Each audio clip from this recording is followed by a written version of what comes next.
জুবিন যেতিয়া প্ৰথম গুৱাহাটীলৈ আহিছিলে মোৰ ওচৰলৈ আহিছিলে একেবাৰে সৰু তেতিয়া তাৰ 20 বছৰো চাগে তেতিয়া হৈছে নে নাই মোৰ অলপ সন্দেহ আছে 19-20 এনেকুৱা মানে হ'ব তাৰপিছত আসলে আমাৰ লগত এজন মিউজিচিয়ান আছিলে গণেশ জেগা বেছ বজাইছিলে তেওঁ ক'লে সৰু বৰ ধুনীয়া মৰম লগা ভাইটি এটা যোৰহাটৰ পৰা আহিছে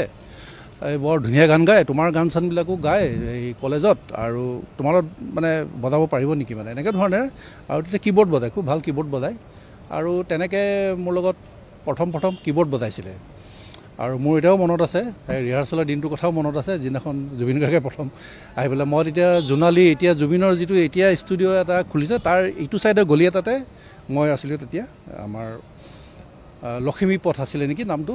তাতে আছিলে গতিকে সেই মোৰ লগত 15-20খনমান ফাংচনত জুবিন গাৰ্গে সংগত কৰিছিলে আৰু মানে তেতিয়াৰ পৰা অকণমান মই দেখিছোঁ যে অকণমান বেলেগ ধৰণৰ মানে ইন দ্য চেন্স খুব জলি খুব লাইভলি আৰু মানুহৰ লগত ইণ্টাৰেকশ্যনটো খুব ভাল হয় তাৰমানে এনেকুৱা হৈ যায় মানে মোতকৈ বেছি মানে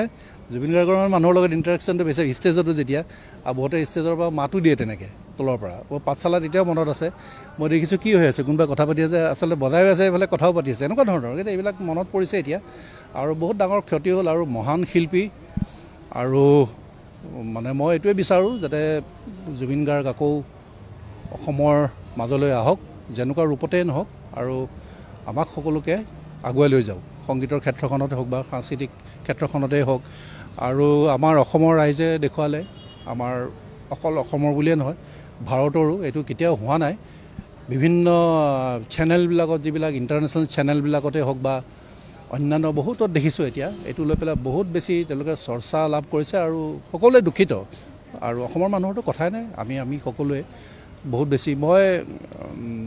এইটো কাৰণে মোৰ আৰু এটা কাৰণত বেয়া লাগিছে বহুত কাম আৰু কৰিব লগা আছিলে আমি সেইখিনিৰ পৰা আমি এতিয়া বঞ্চিত হ'লোঁ আমাক হয়তো দিলেহেঁতেন আৰু কিন্তু তথাপিতো এইটো ভাবিছোঁ কিবা ৰূপেৰে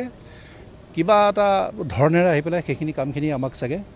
তেখেতে পূৰা কৰি দিব যিখিনি কাম তেখেতে কৰিম বুলি ভাবিছিলে আমাক আৰু দিম বুলি ভাবিছিলে সেইখিনিকে কৈছোঁ আৰু আপুনি আৰু এটা কথা কৈছে যিখিনি ন্যায়ৰ কথাটো কৈছে এতিয়া এটা তিনিটা ধৰণৰ কথা আহি গৈছে আৰু যিহেতু তদন্ত চলি আছে এই বিষয়ে মই বেছি কোৱাটো এটা ঠিক নহ'ব মানে এতিয়া ইয়াতে ফাইনেন্সিয়েল কথাটো আহি পৰিছে ফাইনেন্সিয়েল অফেন্সৰ কথাটো আহি পৰিছে বা অন্য ধৰণৰ কথাবিলাকো আহি পৰিছে এতিয়া মৃত্যুৰ ধৰক কি কাৰণত হৈছিলে কি কথা হৈছিলে নেগলিজেন্সৰ কথাও আহি পৰিছে আৰু তেনেকুৱা ধৰণৰ বহুত কথা আহি পৰিছে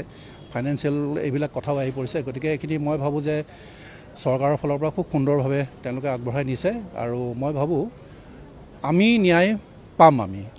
অসমবাসীয়ে ন্যায় পাব জুবিন গাৰ্গ ডাঙৰীয়াই ন্যায় পাব আমি সকলোৱে ন্যায় পাম আৰু পোৱাটো উচিত বুলি ভাবোঁ আমি আৰু এইটো এটা ইক'চিষ্টেম হয় এটা শিল্পীক এটা এক্সপ্লইট কৰাটো এটা ডাঙৰ ইক'চিষ্টেম এইটো এটা চলি আছিল আপোনালোকে সকলোৱে গম পাইছে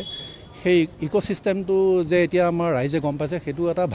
ভাল কথা সেইটো এটা কিন্তু তাৰ কাৰণে বহুত ডাঙৰ প্ৰাইজ দিব লগা হ'ল আমি সেইটোৱে আমাৰ কাৰণে আটাইতকৈ দুখৰ কথা কিন্তু ইক'চিষ্টেমটো আমি সকলোৱে মিলি পেলাই ভাঙিব লাগিব আৰু আপোনালোকৰ সহায় লাগিব আমাৰ শিল্পীসকলৰো সকলোৰে সহায় লাগিব আৰু মই ভাবোঁ